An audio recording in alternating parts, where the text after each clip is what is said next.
Welcome back. Jamie Cairns here at Fluent. I'm joined again by Paul Williams from commercetools. Hi, Paul. Hi, Jamie. Good to be back. Hi, everyone. At the end of the last conversation we had, we talked about maybe getting into some examples of how teams were structured or their experience of utilizing MACH technologies in digital transformations. And you were going to see if you gained some insights from some of your clients and your teams. What have you found? Yeah, I reached out to one of our customers who's a major airline who recently replatformed.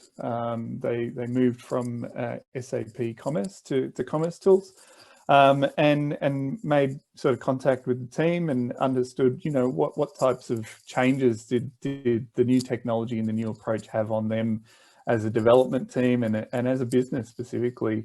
And some really good insights in the way that they approached it. They basically, you know, went about kind of pausing their existing development train to enable their team to make that transition, and interestingly, didn't really have a huge impact on the actual skills of the team that was involved, which was really interesting.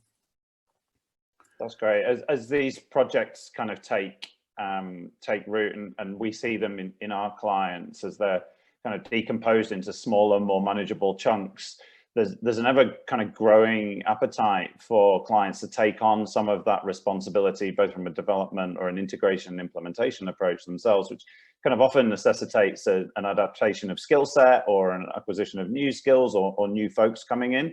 How have the teams seen that? Yeah, it was really interesting in that they were able to apply a lot of the skills that they already have in their existing team, which was really good for them, is that they, you know, didn't have to engage a large organization to shift to that new technology stack. Skill sets that already existed were transferable. And as I said, they enabled the team the space and the time to be able to make that transition across, given that everything is consumable via APIs. And they had to integrate some 70 backend systems. It enabled the team that had already been working together to create that efficiency in being able to transfer those skills across, as well as the way that they operate together, was all enabled them to have a successful go live and achieve that outcome that they were looking for, which is really good for them and really good for us. Yeah, I think it's where it becomes really incumbent on, you know, folks like us as technology providers to utilize, where appropriate, commonly understood development languages, APIs, and protocols and so forth. So it's good to hear that those skills are readily transferable.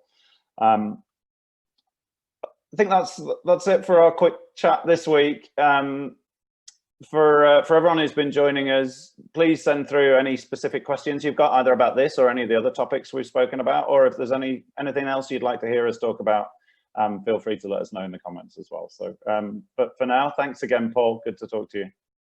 Thanks, Jamie. Thanks, everyone.